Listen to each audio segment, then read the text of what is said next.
आपण सगळ्यांनी आजपर्यंत आशीर्वाद ठेवला।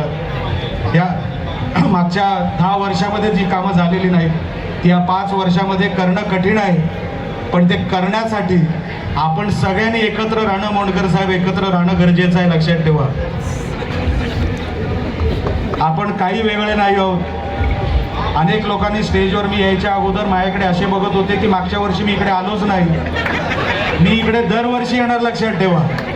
मी ते दरवर्षी येणार आणि आपल्या दरवर्षीप्रमाणे हे नातं माझ्या बाजूने मी कधी तुटू देणार नाही, आपणही तुटू देणार नाही याची मला खात्री आहे। हे असंच वर्षानुवर्ष हे नातं राहू दे आणि या स्पर्धेमध्ये माझं जे योगदान आहे, जे दरवर्षी मागच्या वर्षी मी जे काही दिलं मोंडकर साहेब, ते या वर्षी तुम्ही माझ्याकडून घ्याल, त्याला तुम्ही नाही म्हणणार नाही ही माझ्या मनामध्ये खात्री आहे। आणि दरवर्षीप्रमाणे आज ज्या वर्षी मी आलो, पुढच्या वर्षांपासून अनेक वर्ष जोपर्यंत ही टुर्नामेंट राहील मला वेगळ्या आमंत्रणाची गरज पडणार नाही असं मी समजतो।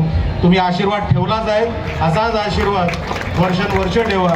आणि या स्पर्धेसाठी शुभेच्छा देत असताना येणाऱ्या सगळ्या निवडणुकांसाठी मी आणि माझ्या या सगळ्या व्यासपीठाला मी शुभेच्छा देतो सावंत साहेब, की सगळ्या निवडणुका जसं आपण सागराची आज पूजा केली, आपल्या या सगळ्या निवडणुका चांगल्या सुरळीत निघू द्या आणि आपल्या सगळ्यांचा आशीर्वाद आम्हाला मिळू द्या, एवढीच फक्त इच्छा या निमित्ताने आपल्यासमोर ठेवतो। आणि परत एकदा नारळी पौर्णिमेच्या आणि आपल्याला उद्याच्या रक्षाबंधनाच्या मनापासून शुभेच्छा देतो आणि इथेच थांबतो। जय हिंद, जय महाराष्ट्र।